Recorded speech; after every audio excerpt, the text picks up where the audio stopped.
Bacteria are everywhere, on the floor, on your body, in the environment, on the surfaces you touch. Like literally everywhere. But are they all harmful? No.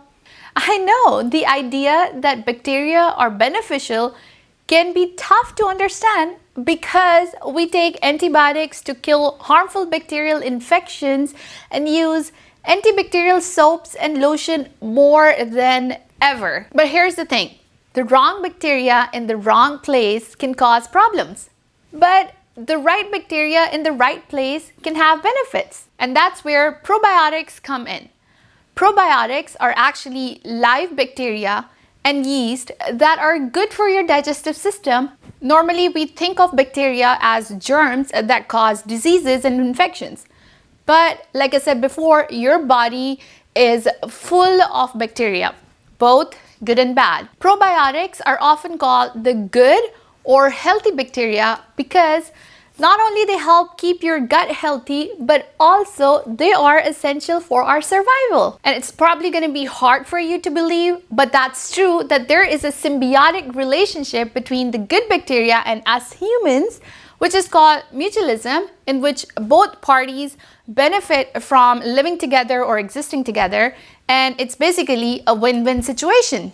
Now, like I said, our body is full of trillions of bacteria and viruses and fungi, which are collectively known as microbiome. Okay, I need you to remember this term microbiome because I'm gonna use that frequently in this video, which, like I said, is collective term for all the bacteria, viruses, and fungi in our body.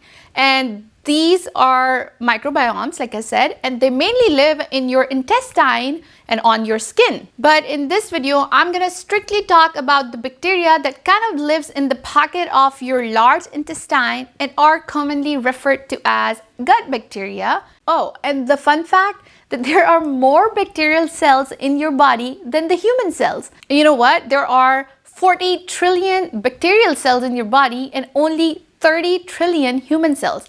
That means you are more bacteria than human. But as they're so small, like you cannot see them with your eye, you have to see them under the microscope. So they only consume up to 1 to 3% of your total body mass. And what's even more interesting is that there are more than 1,000 species or kinds of bacteria in your gut. But not to worry, some of them are extremely important for your health, while others may cause the disease. So the question is why these good bacteria are so important that we take probiotics as an external source or a supplement, which is probiotic is a good bacteria, to kind of replenish those good bacteria in case they lessen in number. And I'm gonna tell you exactly why those good bacteria are important for your body, and is it good to take those probiotic supplements, or are there other ways to replenish those bacteria? Do you have to rely on probiotics, or can you eat food rich in probiotics? You're gonna get answers to all these questions, so keep watching, don't go anywhere. Alright, so first you need to understand that the gut microbiome actually begins to affect your body the moment you are born. In fact, you're first exposed to microbes when you pass through your mother's birth canal. The new evidences actually suggest that the babies may come in contact with some good bacteria or microbes while still in the womb. And as you grow, like as you continue to age, your gut microbiome actually begins to diversify, meaning it starts to contain many different types of microbial species. Now, higher the diversity of these microbiomes, higher chances of being healthy. And this is a natural process. As you grow, your microbiome continues to diversify, meaning it starts to contain different species. And like I said before, higher diversity of microbiome is considered good for your health. You know why it's important? Because it helps with digesting fiber, many nutrients from the food, which our gut unfortunately cannot digest. So these microbes are actually great for our overall digestive health and immune system. Since our digestive system is actually not able to extract all the nutrients from the food you're consuming, that's why when you have good bacteria in your gut, they come to your rescue and help get some of those nutrients from your food and help with immune function and support the integrity of your intestine wall. In fact, the recent studies have shown that the bacteria within the gut can be controlling your emotions, anxiety, depression, stress, mood, and even your appetite. So if these good bacteria are not happy in their home, which is our gut, it can cause some serious issues. So what do we do to keep them happy? First of all, focus on your diet.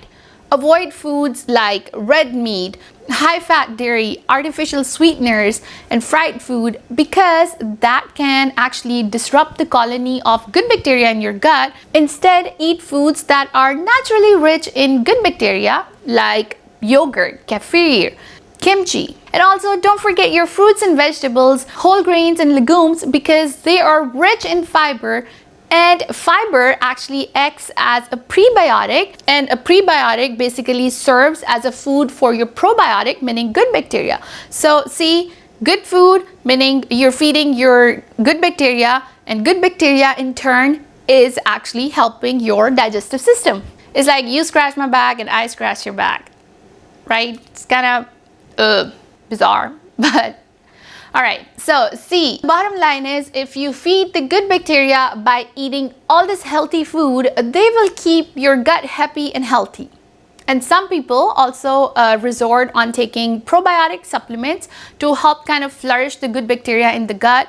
But remember, not all probiotic supplements are good.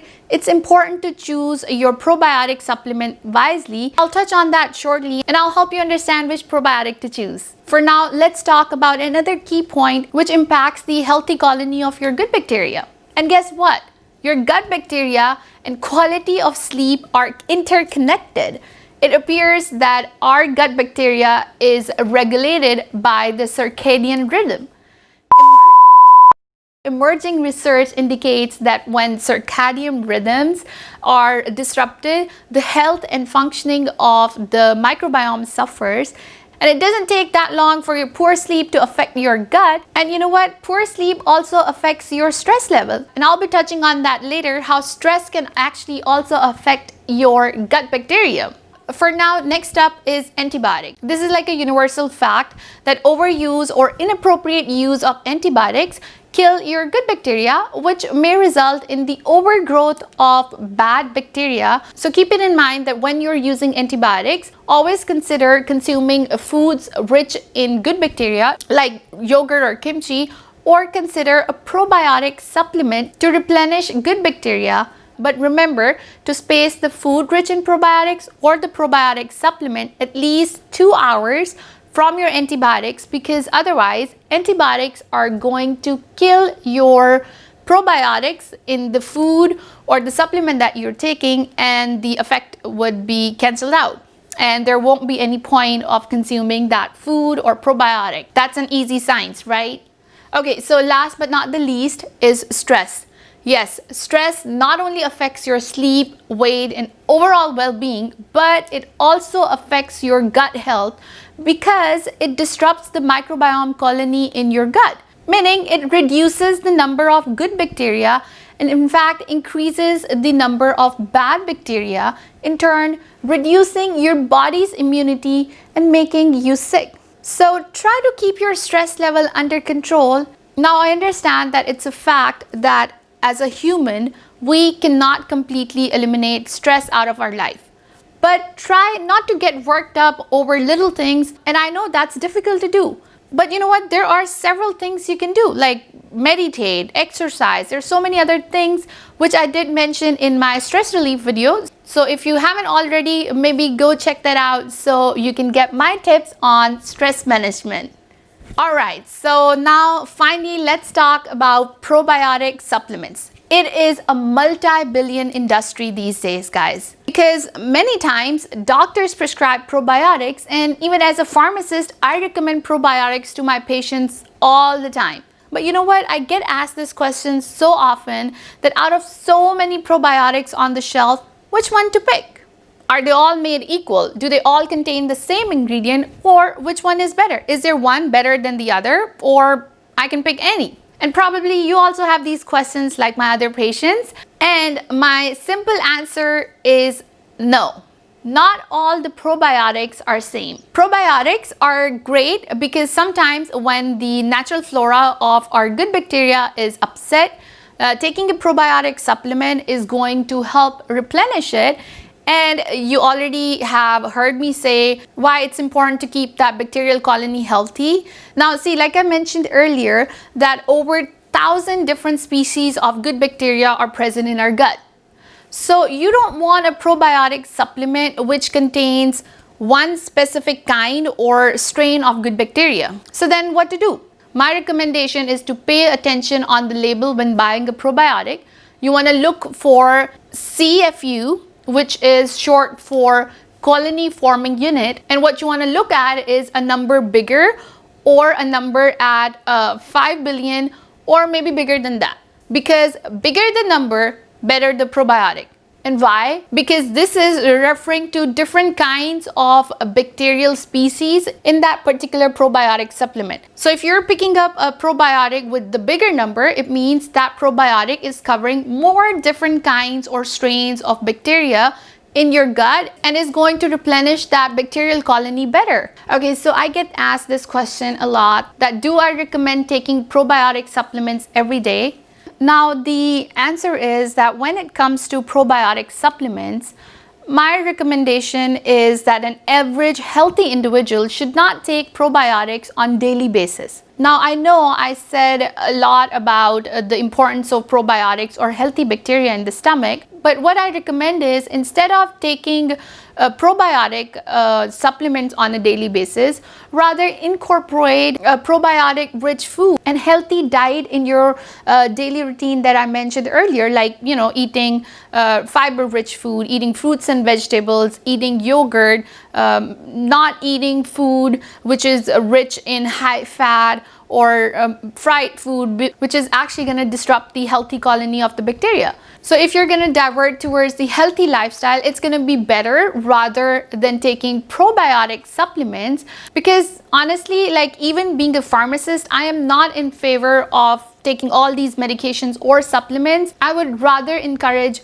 healthy lifestyle than to spend your hard-earned money on supplements that may not even give you the benefit, because you never know what's going in these supplements. Although keeping your gut bacteria happy is super important, but still the research is limited that taking probiotic supplements is gonna give you proven good results. So I would rather go for a proven treatment than for an unproven treatment. And in this case, instead of taking a supplement, going for an easy fix, maybe resort towards a long-term solution, which is making a lifestyle adjustment so you can naturally keep that good bacteria happy. Because remember, I mentioned earlier that your food, sleep, stress level are all contributing factors in your gut health. So maybe try focusing on that, and that's gonna give you a long-term fix. Because also, guess what? You cannot take supplements all your life, right?